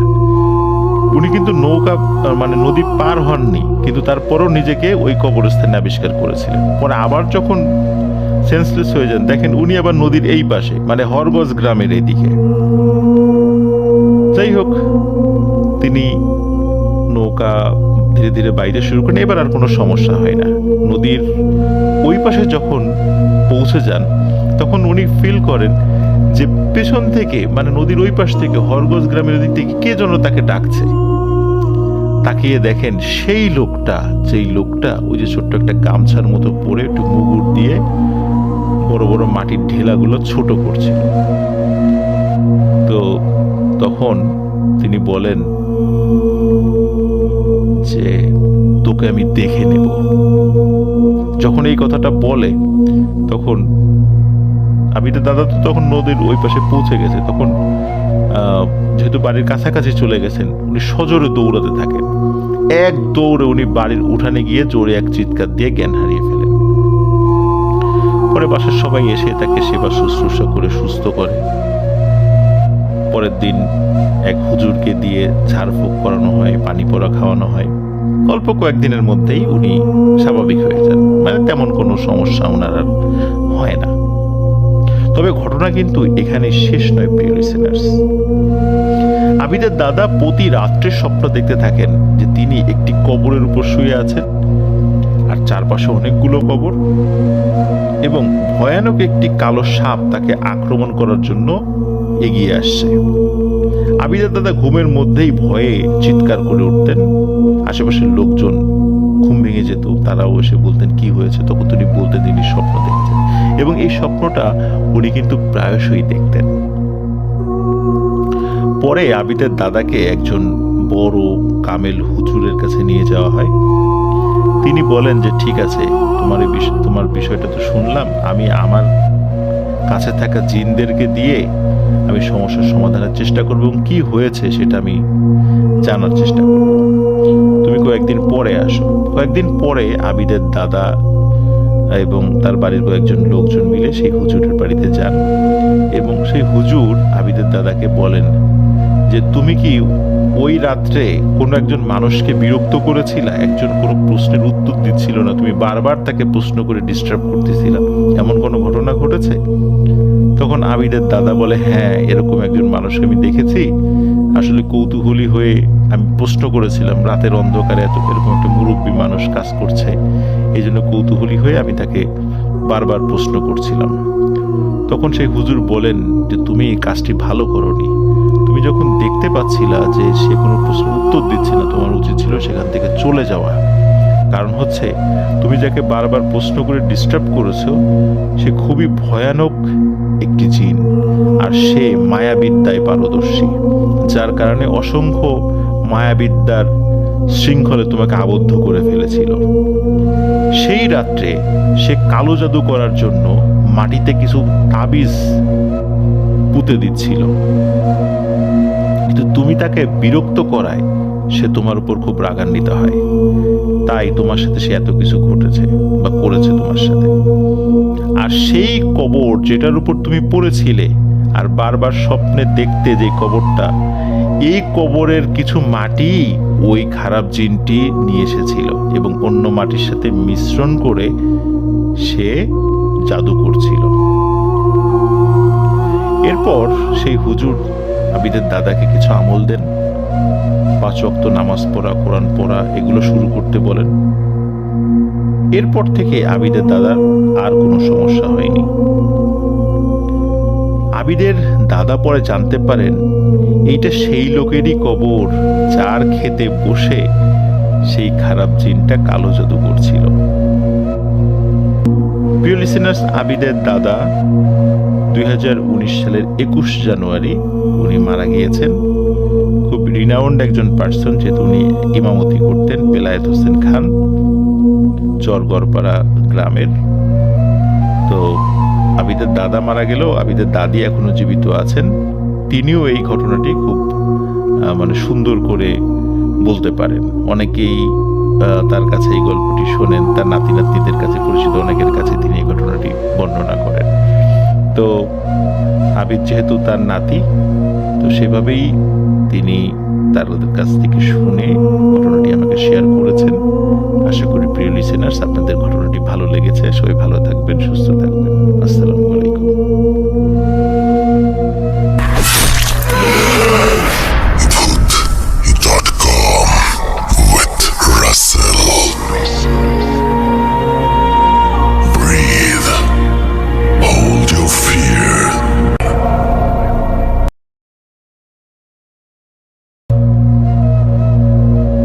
সবার প্রতি শুভেচ্ছা রইল। আমি রহমান, টরন্টো থেকে আবারও আপনাদের মাঝে চলে এলাম। আজকের যে ঘটনাটি আমি বলবো এটা আমার ছোটবেলার ঘটনা। এটা কোরবানি ঈদের তখন ছুটি দিয়েছে স্কুল, আমরা তখন জুনিয়র স্কুলের ছাত্র। খুবই মজার খবর পেলাম, আম্মা বলল যে ছুটিতে সবাই মিলে নানা বাড়ি যাচ্ছি। তো এই মজাটা শেয়ার করার জন্য আমাদের যত কাজিন ছিল এবং সবাই মিলে আমরা ওখানে যাব বলে মনস্থির করেছি। আম্মা তাই বলল, আত্মীয় স্বজনের মধ্যে যারা যারা ইন্টারেস্টেড সবাই মিলে আমরা নানা বাড়ি যাব এবং কোরবানি ঈদ আমরা ওখানেই করব। নানা বাড়িতে কোরবানি ঈদ করার মজাটা একেবারে আলাদা। ওনার বাড়ি তখন, নানার বাড়িটা ছিল গ্রামে এবং তখনও কিন্তু ওই গ্রামে কোনো ইলেকট্রিসিটি আসেনি। একেবারে গ্রাম বলতে যা বোঝায় তাই। আমি একটু বর্ণনা দিতে চাই আমার নানার বাড়ির। নানা তখন বিজনেস করতেন। ওনার তখন গোল্ডের বিজনেস ছিল, আর স্পাইসের বিজনেস ছিল, কাপড়েরও বিজনেস ছিল। তো ওনার যেই বাড়িতে ঢোকার আগে বিশাল একটা বাগান বাড়ির মতো এবং ঢোকার মুখে না হলে অন্তত 20-30টা সুপারি গাছ, বিভিন্ন রকমের আম গাছ, জাম গাছ, এগুলো ভর্তি ছিল। মাঝখান দিয়ে পায়ে হাঁটা পথ, ওটা দিয়ে প্রথমে যেই বাড়িটা চোখে পড়বে নানার বাড়ির, সেটা হচ্ছে কাছারি ঘর। এবং তখনকার যে সোসাইটির যে গ্রামের যে পরিবেশ ছিল, বাইরের মেহমান তারা এই কাছারি ঘর পর্যন্ত যেতে পারত। মানে যারাই আসতো এই কাছারি ঘরের মধ্যে বসতো, ওখানে স্টুল রাখা আছে, তারপর চেয়ার্স রাখা আছে, তারপর দুপাশে দুটো ওই বড় খাট রাখা আছে। অনেক সময় যদি গেস্টও যেত ওখানে, রাত্রেবেলা থাকতে হতো, তারা ওখানেই থাকতো। আর ওটা ক্রস করে যাওয়ার পরে আর একটা বেশ বড় উঠোনের এক পাশে আমার মনে আছে চাপা ফুলের গাছ, তারপর একটা টিউবওয়েলটা অনেক ডিপ টিউবওয়েল। ওটার পানি যে কি মজা ছিল খেতে, মানে বিশ্বাসই করা যায় না, অসম্ভব মজা। ঠান্ডা পানি, একেবারে এক গ্লাস পানি খেলে মনটা ভরে যেত। ওটার ওই টিউবওয়েলের সাথেই আবার আনারের গাছ ছিল, তারপর আতার গাছ ছিল, আর উঠোনের আরেক পাশে ছিল একটা বিশাল ধানের গোলা বলে এটাকে, মানে চাষিরা যখন ধান দিয়ে যেত তখন ওই মেপে ওখানে সবকিছু বড় বড় বেশ একটা ভান্ডের মতো ছিল। ওটা একটা গ্রামের একটা হিসাব ছিল, সেই হিসাব অনুযায়ী সেই ধানগুলো ওখানে ভরে ভরে রাখতো। এক একটা চাষিকে হয়তো বর্গা দিত। নানার অনেক জমি ছিল, ধানি জমি, তো চাষিরা এসে দিয়ে যেত হিসাব করে, ওখানে ভিতরে রেখে ওটা তালা মেরে দিত। বেশ বড় ধানের গোলা। তার ওই গোলার পেছনেই ছিল একটা গড়ের মতো, গড় মানে হচ্ছে ওখানে পানি জমে থাকতো, আর কিছু বাঁশ গাছের বেশ একটা ঝাড়। এই উঠোনের মাঝখানে ছিল একটা বড় আমড়া গাছ। আমরা মাঝে মধ্যে একেবারে পাকা টসটসে আমরা ওখান থেকে পেড়ে আমরা খেতাম, আমরা যখন নানা বাড়ি যেতাম। তারপরে ছিল মেইন বাড়িটা, এটা দোতলা। সিলিংটা ছিল, প্রথম তলা সিলিংটা ছিল কাঠের, বেশ ভারী কাঠের। এবং এই কাঠগুলোকে আমি পরে জেনেছি ওগুলো পুকুরে নাকি অনেকদিন ভিজিয়ে রাখতো। যখন একেবারে শক্ত হতো, ওনারাই জানতো আসলে কখন ওই পানির থেকে এই কাঠগুলো তুলে নিয়ে আবার ওই সিলিং এর মধ্যে দিয়ে আরেকটা তলা ওখানে বাড়ির মধ্যে ওনারা করবেন। এটা ওনাদের তখনকারই একটা টেকনিক ছিল। ওই কাঠে কখনো পোকা লাগতো না। তার উপরে ছিল টকটকে লাল পেইন্ট করা টিনের একেবারে সুন্দর, একেবারে ছাদের মতো একটু অ্যাঙ্গেল করা। এটা কাঠমান্ডুতে অনেক বাড়ির ছাদে এটা দেখা যায়, খুবই কমন। আমি জানি না এই ডিজাইনটা ওনারা তখন কিভাবে পেয়েছিল। সেই বিশাল বাড়ি, প্রায় 12-14টা ওখানে রুম ছিল। তারপরে এক পাশে ছিল কিচেনের সাথে ছিল একটা, তখনকার দিনে টয়লেট কিন্তু কেউ গ্রামের বাড়িতে কখনো ঘরের ভেতরে কোনো টয়লেটের কোনো ব্যবস্থা রাখতো না, এটা অলক্ষণে মনে করতেন। এটা একটু দূরে ওনারা টয়লেটটা বানাতো। একটা কিচেন ছিল, কিচেনের পাশ দিয়ে আরো ছোটখাটো অনেক ফুলের গাছ টাছ, তারপরে একটা টয়লেট ছিল স্পেশালি মহিলাদের জন্য, আর রাতের বেলা যদি কারো কখনো প্রয়োজন হয় ওটা ইউজ করতো।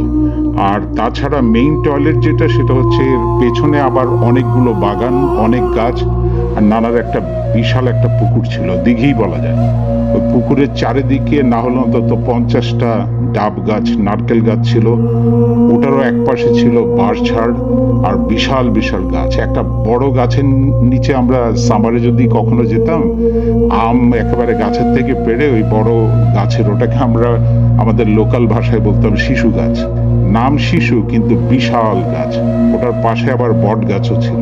আমরা ওই দিঘির পাড়ে ওই মাদুর নিয়ে যেতাম, বসে ওখানে সবাই মিলে মজা করে করে আমরা আম ছিলে খেতাম। এই ছিল নানা বাড়ির এই মোটামুটি আমি আপনাদেরকে হয়তো একটা দৃশ্য দেখাতে পেরেছি। তো আমরা সবাই সেই অনুযায়ী যখন ঈদের ছুটি হয়ে গেল, আমরা চলে গেলাম নানা বাড়িতে। সে কি মজা, কাজিনরা মিলে হইচই, যা বলে আর কি, একেবারে বাড়ি মাথায় তোলার মতো অবস্থা।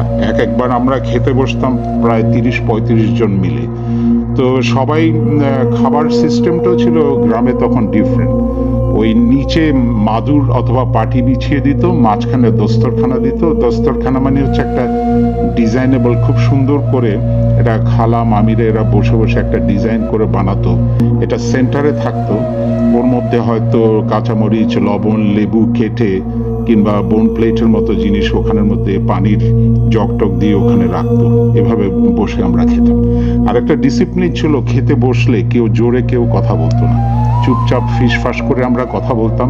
কারো কিছু লাগলে পাশের জনকে বলতাম, সে আবার নিয়ে আসতো। এই যে ম্যানার্স গুলো তখন আমরা ছোটবেলায় শিখেছি অটোমেটিকলি মুরব্বীদের কাছ থেকে। আমার সত্যি অবাক লাগে যে তখনকার দিনে যে একটা ডিসিপ্লিন আমি দেখেছি, এটা এখনো পর্যন্ত আমি প্রাউড ফিল করি আসলে। তা আমরা হইচই করছিলাম, বিভিন্ন প্রোগ্রাম আমাদের চলছিল, নানান রকমের খেলাধুলা, ছিবড়ি, দাঁড়িয়াবান্ধা, সব যা কিছু আছে আমরা খেলতাম। রাত্রেবেলা ক্যারাম বোর্ড খেলতাম কাচারি ঘরের মধ্যে সবাই মিলে, একেবারে 25-30 জনের ফুল গ্রুপ আমরা ওখানে মিলে খেলতাম। তো একদিন প্ল্যান হলো যে নানা বললো যে সবাই যখন এসছে আমরা দিঘির মধ্যে কিছু মাছ ধরবো। তো ওই মাছ যখন ধরতো ওটার একটা সিজন ছিল, নানা আসলে জানতেন যে কখন মাছগুলো ধরতে হবে। একটা পার্টিকুলার সাইজের চাইতে ছোট হলে ওই মাছকে আবার ধরে আবার ছেড়ে দিত জাল দিয়ে। আবার দিঘির ভিতরে অনেকগুলো গাছের ডাল কেটে কেটে ওখানে ফেলে দেওয়া হতো। নানার যারা অনেক হেল্পার ছিল ওরা ওগুলো করতো। কেন ফেলে দিত? কারণ রাতের বেলা যাতে কেউ এসে জাল দিয়ে মাছ ধরতে না পারে, কারণ এই ডালগুলোর মধ্যে জালটা বেঁধে যাবে, কেউ টানার চেষ্টা করলে জাল ছিঁড়ে ওই জাল ওখানেই পড়ে থাকবে। এই ছিল ন্যাচারালি আসলে ওনাদের বুদ্ধি খাটিয়ে এই টেকনিকগুলো। কোনো সিকিউরিটি গার্ড টার্ডের কোনো কিছুই প্রয়োজন ছিল না।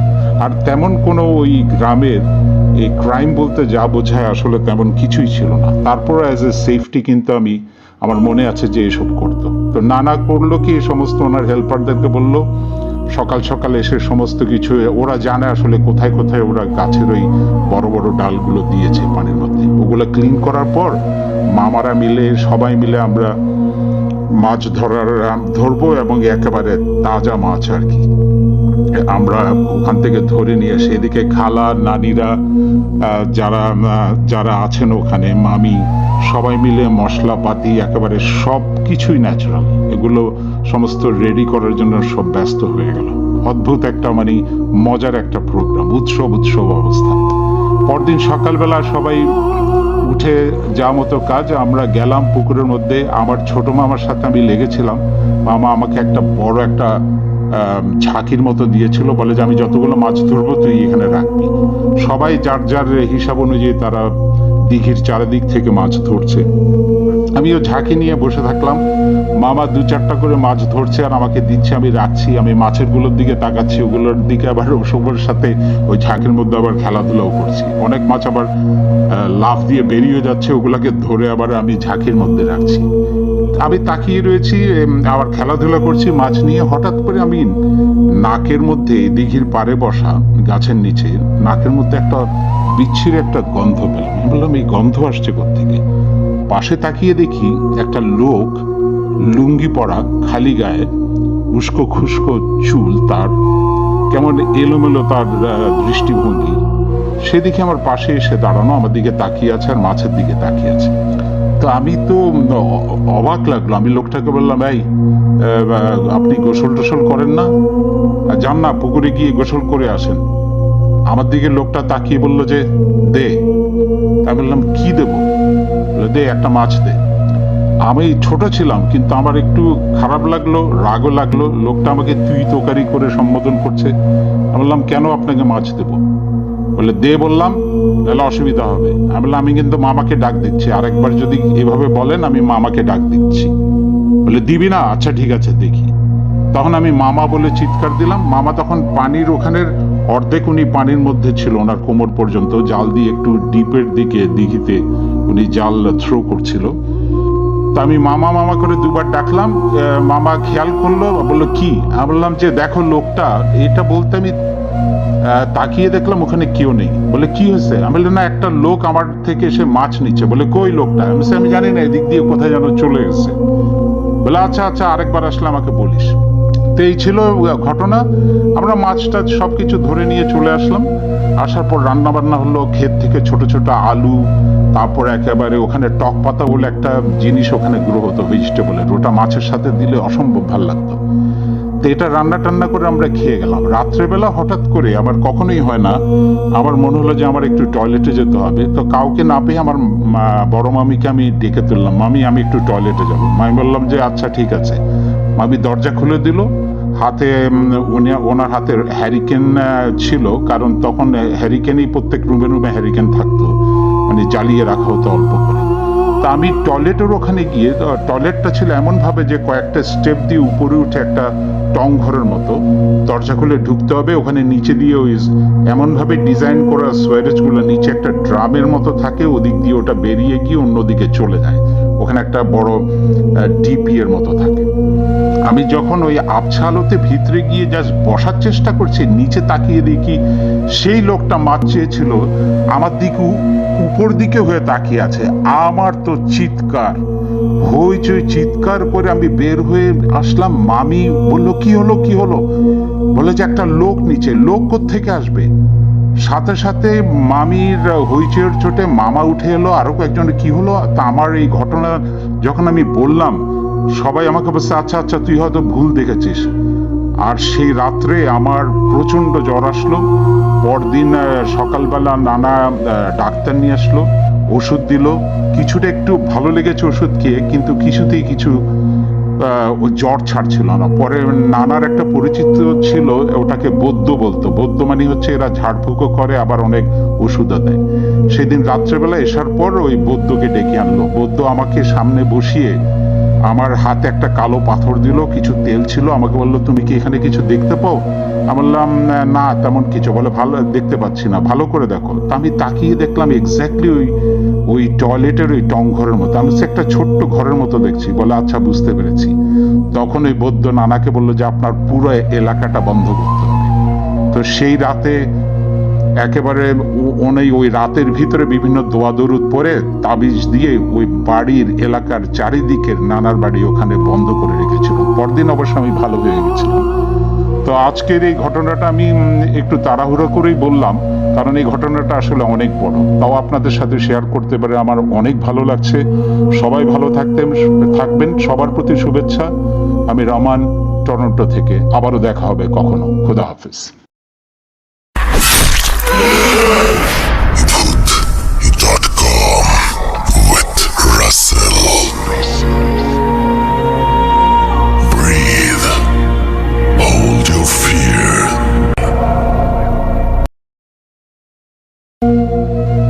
আসসালামু আলাইকুম। ভূত.কমের সকল লিসেনারকে জানাচ্ছি পবিত্র ঈদ উল ফিতরের শুভেচ্ছা, ঈদ মোবারক। আশা করি সবাই ভালো আছেন, সুস্থ আছেন। প্রিয় লিসেনার্স, আপনারা অনেকেই কবরস্থান রিলেটেড ঘটনা শুনতে চান। এবারের ঈদ স্পেশাল এপিসোডে আপনাদের জন্য নিয়ে এসেছি কবরস্থান রিলেটেড একটি অদ্ভুত ঘটনা। আশা করি সবার ভালো লাগবে। ঘটনাটি যিনি দিয়েছেন তার নাম হচ্ছে ইব্রাহিম। তিনি নড়াইল জেলার শালনগর ইউনিয়নের বাসিন্দা। আর ইব্রাহিমের কাছ থেকে ঘটনাটি সংগ্রহ করেছে আলামিন। তো প্রিয় লিসেনার্স, আর কথা না বাড়িয়ে সরাসরি ঘটনাতে চলে যাই। ঘটনাটির সময় 1980 থেকে 90 সালের মধ্যে। ওই গ্রামে দুইজন প্রভাবশালী আপন দুই ভাই ছিলেন, যারা অনেক ভালো মানুষ ছিলেন। আল্লাহ তাদেরকে অনেক অর্থ সম্পত্তি দান করেছিলেন, যে অর্থ সম্পত্তি দিয়ে স্কুল, কলেজ, রাস্তাঘাট থেকে শুরু করে নিয়ে মানুষের অনেক উপকার করতেন। তাদের বাড়ির কাছেই ছিল একটি মসজিদ। শালনগর ইউনিয়নের কেন্দ্রীয় যে কবরস্থান ছিল সেটি বেশ দূরে থাকায় ওই আশেপাশের লোকদের কোনো লাশ দাফন করতে গেলে বেশ কষ্ট হতো। এই জন্য এই দুই ভাই পরামর্শ করে ওই মসজিদের পাশেই তাদের যে একটি জায়গা ছিল, এই জায়গাতে কবরস্থান তৈরি করার পরিকল্পনা গ্রহণ করেন। ওই জায়গাতে অনেক বাঁশ ঝাড় ছিল, বেশ কিছু বড় বড় পুরাতন কদম গাছও ছিল। এই বাঁশগুলো গ্রামবাসীরা কেটে নিয়ে যায় একরকম ফ্রিতেই। আর কদম গাছগুলো রুহুল আমিন নামক একজন কাঠ ব্যবসায়ী কিনে নেন। এই জায়গায় কবরস্থানের পরিকল্পনা করার পরপরই দুই ভাইয়ের আম্মা স্বপ্ন দেখে এই জায়গায় কেউ একজন বলছে যেন কবরস্থান না করা হয়, কিন্তু স্বপ্নের কথা যখন তার দুই ছেলেকে বলেন, তারা এই বিষয়টির গুরুত্ব দেয় না।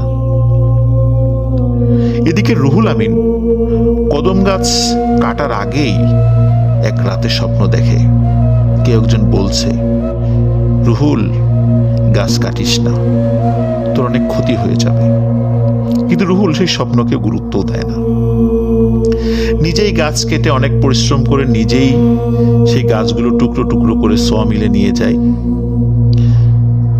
কবরস্থান প্রস্তুত হয়, বাইরে কবরস্থান লেখা সাইনবোর্ডে ঝুলিয়ে দেওয়া হয়।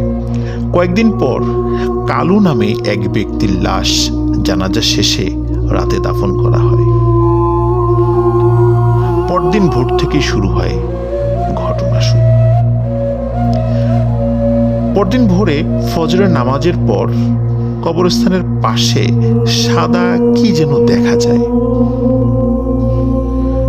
যারা ফজরের নামাজের পরে মসজিদে কিছুক্ষণ বসেছিলেন এবং সূর্যের আলো ফোটার পরে মসজিদ থেকে বের হয়েছেন, তাদের চোখেই প্রথমে এটি ধরা পড়ে। তারা এগিয়ে যায়, তারা দেখে গত রাতে কালুর যে কবরে কবর দেওয়া হয়েছিল সেই কবরটি খোঁড়া এবং কালুর লাশ কবরের বাইরে খুব সুন্দর করে রেখে দেওয়া হয়েছে। ওখানে উপস্থিত কিছু লোক বলেন যে এটি কে করতে পারে, হয়তোবা কোনো শিয়াল করতে পারে। কিন্তু তারা আবার নিজেরাই বলেন যে শিয়াল যদি এই লাশটি উপরে তোলে তাহলে তো লাশ, এই কাফন থেকে শুরু করে নিয়ে লাশের শরীরে কোনো ক্ষত চিহ্ন থাকার কথা, কিন্তু দেখে তো মনে হচ্ছে না যে কোনো শেয়াল এই লাশটি উপরে তুলেছে বা কবর খুঁড়েছে। মনে হচ্ছে কোনো মানুষ করেছে, হয়তোবা কোনো লাশ চোর করেছে, কোনো কারণে লাশটি চুরি করতে পারে না, এখানে ফেলে রেখে চলে গেছে। আশেপাশে আরো কিছু মানুষ জড়ো হয়ে যায়, একই কবরে তাকে দাফন করা হয়, মানে কালু মিয়াকে আবার দাফন করা হয়। পরের দিন সকালে মুসল্লিরা দেখে একই ঘটনা, কালুর কবর খোঁড়া এবং কালুর লাশটি কবরের বাইরে রাখা রয়েছে। সবাই আসে, বিভিন্নভাবে সবাই বিশ্লেষণ করে কি হতে পারে, কিন্তু কারো মাথায় ধরে না যে কে এই কাজটি করতে পারে। লাশটি অক্ষত, লাশের শরীরে কোনো ক্ষত চিহ্ন নেই, কাফনের কাপড়ও ঠিক আছে, তাহলে কে এই কাজটি করতে পারে? যাই হোক, লাশটি আবার দাফন করা হয়। তৃতীয় দিন ফজরের পর মুসল্লিরা আবারও একই ঘটনার পুনরাবৃত্তি দেখতে পান। তারা দেখেন লাশটি কবরের বাইরে রাখা রয়েছে এবং কবরটি খোলা। তখন রুহুল আমিন সেই জায়গায় আসে। আগে 2 দিন কিন্তু রুহুল আমিন আসেনি। তৃতীয় দিন রুহুল আমিন এসে সবাইকে বলে, যেহেতু বারবার এই কবরে একই ঘটনা ঘটছে, এই লাশটি অন্য কোথাও দাফন করতে। কিন্তু গ্রামবাসী রাজি হয় না। তারা বলে, কেন আমরা অন্য জায়গায় দাফন করতে যাব? আমরা এই সমস্যার সমাধানের চেষ্টা করব, লাশ কেন অন্য জায়গায় দাফন করব? লাশ আবারও কবরে, একই কবরে দাফন করা হয়। কিন্তু অদ্ভুত ব্যাপার, চতুর্থ দিন আর কোনো ঘটনা ঘটেনি। এর 7-8 দিন পর একই গ্রামের সামাদ নামে একজন ব্যক্তি মারা যায়। লোকজন তাকে সমেদ নামে চিনত। সমেদ মারা গেলে যখন ওই কবরস্থানে তাকে দাফন করা হয়, পরদিন সকালে ফজরের নামাজের পর মসজিদের মুসল্লিরা দেখতে পান সমেদের কবর খোঁড়া এবং লাশটি উপরে রাখা। তারা বুঝতে পারছে না যে কে এই ঘটনা ঘটাচ্ছে বা কেন এরকমটা হচ্ছে। আবার তাকে কবরে রাখা হয়, কবরটা ঢেকে দেয়া হয়। পরের দিন আবারও একই ঘটনা ঘটে, সমেদের কবর খোঁড়া, সমেদের লাশ কবরের বাইরে রাখা। তখন চিন্তা করা হয়, এইভাবে তো আর হয় না, পাহারাদার বসাবো আমরা। গ্রামের সেই 2 ভাইকে জানানো হলে তারা বলেন যে অবশ্যই তোমরা পাহারাদার বসাবা এবং পাহারাদারের যত খরচ লাগে সেটা আমরা দিব। এখানে বলে রাখা ভালো, ওই দুই ভাই গ্রামে খুব কম থাকতেন, তাদের ব্যবসায়িক প্রয়োজনে অধিকাংশ সময় তারা বিদেশে থাকতেন। তো পাহারাদার বসানো হয় 4 জন খুব সাহসী মানুষকে। দ্বিতীয় দিন যখন পাহারা বসানো হয় তখন ফজরের নামাজের পর লোকজন দেখে কবরস্থানে যে পাহারাদাররা ছিল তারা সবাই ঘুমিয়ে আছে। তারা এমন ভাবে ঘুমিয়ে আছে তাদেরকে ডেকেই তোলা যাচ্ছে না। এবং আরো একটা অদ্ভুত ব্যাপার লক্ষ্য করে, সেটা হলো কবরস্থানের সেই সমেদের কবরটি খোঁড়া রয়েছে এবং সমেদের লাশ কবরের বাইরে রাখা। স্থানীয় লোকজন যখন ওই পাহারাদারকে জিজ্ঞেস করে, তোমরা কি পাহারা দিলা যে এই ঘটনা ঘটলো, তখন তারা বলে যে গভীর রাত্রে হঠাৎ এমন এক সুঘ্রাণ তাদের নাকে আসে, এরপর তাদের আর কিছু মনে নেই, তারা ঘুমিয়ে পড়ে। আর তারপর এই ঘটনা। তাদের এই কথায় গ্রামবাসী সন্তুষ্ট হতে পারে না। তারা তৃতীয় দিন অন্য 4 জনকে পাহারায় বসায়, কিন্তু তৃতীয় দিনই একই ঘটনা ঘটে। ওই নতুন 4 জন পাহারাদারকে ঘুমন্ত অবস্থায় পাওয়া যায় আর সমেদের লাশ কবরের বাইরে রাখা। তৃতীয় দিন আগের বারের মতো কালো মিয়ার ঘটনার মতো তৃতীয় দিন রুহুল আসে সেখানে, এসে বলে এই লাশকে এখানে আর দাফন করো না, অন্য জায়গায় দাফন করো। কিন্তু গ্রামবাসী তার কথা শোনে না, তাকে সেখানে দাফন করা হয়। চতুর্থ দিন আর কোনো ঘটনা ঘটে না। এরপর বেশ কিছু মাস পার হয়ে যায়, গ্রামে আর কেউ মারা যায়নি, যার কারণে সেখানে আর কোনো পাহারাও আর কেউ গ্রামবাসী বসানোর প্রয়োজনীয়তা বোধ করেনি। এর মধ্যে রুহুল আমিন কিন্তু বিয়ে করে, তিনি অবিবাহিত ছিলেন। এক রাতে তার স্ত্রী দেখে ঘরের দরজা বন্ধ, কিন্তু রুহুল আমিন ঘরে নেই। তিনি হারিকেনের বাতির আলোটা একটু বাড়িয়ে দিয়ে ঘরের মধ্যেই খুঁজতে থাকেন, কারণ গরমের কারণে হয়তোবা বিছানা থেকে তিনি নিচে ফ্লোরে ঘুমিয়েছেন, কিন্তু ঘরে তাকে পাওয়া যায় না। এদিকে ঘরের দরজাও বন্ধ, তাহলে রুহুল আমিন কোথায় গেল? তার স্ত্রী ঘরের দরজা খুলে যখনই বারান্দায় গিয়েছেন তখনই দেখেন রুহুল আমিন অচেতন অবস্থায় ঘরের বারান্দায় পড়ে আছেন এবং তার সারা শরীরে ধুলো বালি মাটি মাখানো। তার স্ত্রী স্বামীর এরকম অবস্থা দেখে জোরে এক চিৎকার দিয়ে ওঠেন। তার চিৎকারে রুহুল আমিনের জ্ঞান ফিরে আসে। জ্ঞান ফিরে তার স্ত্রীকে থামতে বলে চিৎকার করো না। স্ত্রী তাকে জিজ্ঞাসা করে, কিভাবে দরজা বন্ধ থাকার পরও তুমি বাইরে গেলে? রুহুল আমিন বলে, আমি গোসল করে আসি, সব ঘটনা খুলে বলছি। গোসল শেষে তার স্ত্রী রুহুলের গায়ে সরিষার তেল মেখে দিচ্ছিল।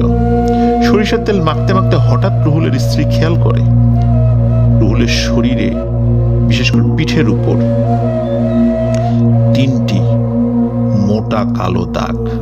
2টি দাগ বেশ পুরনো মনে হচ্ছে, আর একটি দাগ মনে হচ্ছে মাত্রই দেয়া হয়েছে। ঠিক এমন দাগ লোহার শিক পরিয়ে যদি কারো শরীরে ছেঁকা দেওয়া হয়, ঠিক তেমন দাগ। তার স্ত্রী রুহুলকে জিজ্ঞেস করে যে তোমার পিঠে এই 3টা দাগ কিভাবে আসলো? রুহুল এই বিষয়ে কিছুই বলতে পারে না, কিন্তু অদ্ভুত কিছু ঘটনা তার স্ত্রীকে বলে এবং বলে এই ঘটনা কাউকে বলো না। স্ত্রী প্রতিশ্রুতি দেয় কাউকে বলবে না। তখন রুহুল বলে,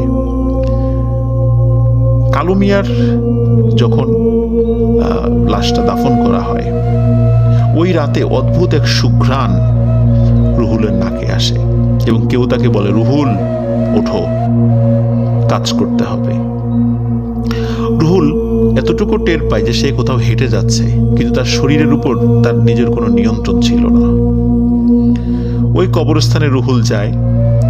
কেউ একজন বলে, রুহুল কাজ শুরু করো। রুহুল কবর খুঁড়তে শুরু করে। তারপর কেউ একজন কবর থেকে লাশটিকে উপরে রেখে দিতে বলে। এরপর আর রুহুলের কিছু মনে নেই। এইভাবে প্রথম দিন, দ্বিতীয় দিন, তৃতীয় দিন একই ঘটনা সামাদ মিয়ার বেলায়ও ঘটেছে। আর এই রাতে, যেই রাতে তার স্ত্রী তাকে আবিষ্কার করে বারান্দায়, ওই রাতে একজন মহিলার লাশ ওই কবরস্থানে দাফন করা হয়েছিল। সেই রাতেও রুহুল সেই অদ্ভুত সুঘ্রাণটি পেয়েছিল, এবং কিভাবে যে সে দরজার বন্ধ থাকার পরেও সে দরজার বাইরে গেছে এটা কেউ বলতে পারে না। তার স্ত্রী বলে যে এই বিষয়টি আসলে কাউকে না বলে তো থাকা যাবে না, কমপক্ষে এটা সমাধানের জন্য কাউকে না কাউকে তো বলতে হবে। রুহুলের স্ত্রী তার মা মানে রুহুলের শাশুড়িকে বিষয়টি খুলে বলেন। রুহুলের শাশুড়ির সাথে খুব ভালো একজন হুজুরের পরিচয় ছিল। রুহুলের স্ত্রী, রুহুল এবং রুহুলের শাশুড়ি, এই তিনজন সেই হুজুরের কাছে যান। হুজুর বিষয়টি অনুধাবন করে কিছুক্ষণ চুপ থেকে বলেন, ওই কবরস্থানে খুবই শক্তিশালী একটি জিনের পরিবার বসবাস করে। তারা চায়নি এখানে কবরস্থান হোক। আর ওই কদম গাছটিতে তাদের বসবাস ছিল। ওই কদম গাছটি কাটার পরে তারা খুব ক্ষিপ্ত হয়ে যায়। রুহুলের উপর ক্ষিপ্ত হয়, যেহেতু রুহুল নিজেই ওই কদম গাছটি কেটেছে এবং নিজেই কাঁধে করে নিয়ে গেছে। এই কারণে রুহুলকে দিয়েই ওই লাশটি ওই জিনেরা ঘোরাচ্ছে, ওই কবরটি ঘোরাচ্ছে এবং লাশটিকে তার কাঁধে করে উপরে উঠিয়ে রাখছে। তবে তিনি বলেন যে এই জিনেরা খুবই শক্তিশালী, এদের শক্তির কাছে আমার শক্তি কিছুই না। তবে তিনি কিছু ঝাড়ফুঁক, একটু তেল পড়া এবং একটি তাবিজ রুহুলের হাতে বেঁধে দেন। বলে দেন এই তাবিজ যেদিন থাকবে না তখন আবার তাকে দিয়ে কাজ করানো হবে। প্রিয় লিসেনার্স, এর মধ্যে 1 থেকে 1.5 বছর পার হয়ে যায়। এর মধ্যে আরো কয়েকজনের দাফন সেই কবরস্থানে হলেও কোনো সমস্যা হয়নি। তাই কোনো পাহারাও ছিল না। লোকজনও অনেকটাই ভুলে যায় আগের বিষয়গুলো। এক রাতে স্থানীয় রঘুনাথপুর মাদ্রাসার মোহতামিম বা প্রধান শিক্ষক হাফেজ আব্দুল হাসান, স্থানীয়ভাবে তিনি সেলিম হুজুর নামে পরিচিত ছিলেন, তার লাশ দাফন করা হয়। তিনি খুবই বুজুর্গ ব্যক্তি ছিলেন। সেই রাতে রুহুল নিজেও কিন্তু সেলিম সাহেবের জানাজা পড়ে সেই কবরস্থানে তার লাশও দাফন করে বাড়িতে ফিরে আসে। গভীর রাতে হঠাৎ রুহুল ও তার স্ত্রী এক অপার্থিব সুঘ্রাণ পায়। রুহুল বলে, আমার ডাক এসে গেছে। তার স্ত্রী খেয়াল করে তার হাতে সেই তাবিজটি নেই, কোথাও হয়তো বা পড়ে গেছে তাবিজটি। তার স্ত্রী তাকে বাধা দিতে চেষ্টা করলেও পারে না, কারণ তার স্ত্রী লক্ষ্য করে যে তার নিজের উপর তার কোনো নিয়ন্ত্রণ নেই। আর রুহুল আগে থেকেই তো এই ঘটনা, যখনই সেই সুঘ্রাণটা পেত তার নিজের উপর নিয়ন্ত্রণ থাকতো না। সেই রাতে রুহুল আধো ঘুম আধো জাগ্রত অবস্থায় চলে যায় সেখানে। কেউ একজন আবার তাকে বলে, রুহুল কাজ শুরু করো। রুহুল কবর খোঁড়া শুরু করে। খোঁড়া শেষে যখনই লাশটি উঁচু করেছে তখনই রুহুল তার হাতে প্রচন্ড চাপ অনুভব করে। রুহুল দেখে সেলিম সাহেবের যেই লাশটি উঁচু করেছে, এই লাশটি এক হাত দিয়ে রুহুলের হাত চেপে ধরেছে এবং এত জোরে চেপে ধরেছে রুহুল কোনোভাবে সেই হাতটি ছাড়িয়ে নিতে পারছে না। এরপর রুহুলের আর কিছু মনে নেই। ফজরের নামাজের পর মানুষজন দেখে হাফেজ সাহেবের কবর খোঁড়া, কিন্তু কবরের উপর একটা মাথা দেখা যায় এবং দুপাশে 2টো হাত ছড়িয়ে থাকা দেখা যাচ্ছে। লোকজন গিয়ে দেখে কবরের মধ্যে অনেকটা দাঁড়ানো অবস্থায় রুহুল অজ্ঞান হয়ে পড়ে আছে। কবরের ভেতর হাফেজ সাহেবের লাশ সুন্দর করেই আছে, কোনো এলোমেলো অবস্থায় নেই। লোকজন রুহুলের জ্ঞান ফেরায়, সবাই খুবই ক্ষিপ্ত হয় তার উপর। তাকে লাশ চোট থেকে শুরু করে নিয়ে বিভিন্ন অপবাদ দিতে থাকে। সবাই বলে, রুহুল তুমি এত জঘন্য একটা কাজ করতে পারলা? তুমি নিশ্চয়ই কোনো তান্ত্রিক কবিরাজের সাথে হাত করেছো, লাশের বিভিন্ন অঙ্গ প্রত্যঙ্গ কেটে তাদের কাছে বিক্রি করার চেষ্টা করেছো, অথবা লাশ চুরি করার চেষ্টা করে কোনো জায়গায় বিক্রি করে দেওয়ার চেষ্টা করেছিলে, কিন্তু পারো নাই। কেউ কেউ তো এত ক্ষিপ্ত হয়েছিল যে রুহুলকে পিটিয়ে মেরে ফেলতেই উদ্যত হয়েছিল। রুহুলের স্ত্রীও আসে সেখানে। রুহুল ও তার স্ত্রী স্বপ্ন দেখা থেকে শুরু করে নিয়ে যা যা হয়েছে সবাইকে সব ঘটনা খুলে বলে। গ্রামবাসী বিশ্বাস করে। সবাই সিদ্ধান্ত নেয় এই কবরস্থানে আর কোনো নতুন কবর হবে না। হাফেজ সেলিম সাহেবের লাশই শেষ দাফন এখানে। গ্রামের প্রভাবশালী দুই ভাই, তারা যেহেতু অধিকাংশ সময় বিদেশে থাকতেন, তাদেরকে বিষয়টি জানানো হলে তারাও এই কবরস্থানে আর লাশ দাফন করার বিষয়ে একমত পোষণ করেন। এরপর থেকে আজ অবধি কোনো লাশ এই কবরস্থানে দাফন হয়নি। ওই দুইজন ভাই ওই ইউনিয়নের কেন্দ্রীয় কবরস্থানের পাশে আরো জায়গা কিনে কবরস্থান সম্প্রসারণ করে দেন। রুহুল আমিন বছরখানেক হলো মারা গেছেন, তার স্ত্রী এখনো জীবিত আছেন। গ্রামের সেই প্রভাবশালী দুই ভাইয়ের একজন মারা গেছেন, কিন্তু তাদের মা, যিনি প্রথম স্বপ্ন দেখেছিলেন কবরস্থানটি না করার, তিনি এখনো জীবিত আছেন। প্রিয় লিসেনার্স, এটি ছিল ঘটনা। ঘটনাটি স্থানীয়ভাবে খুবই প্রচলিত একটি ঘটনা। আপনারা কেউ নড়াইল জেলার শালনগর ইউনিয়নে গেলে এই ঘটনাটির সত্যতা পাবেন। সবাই ভালো থাকবেন, সুস্থ থাকবেন। আসসালামু আলাইকুম।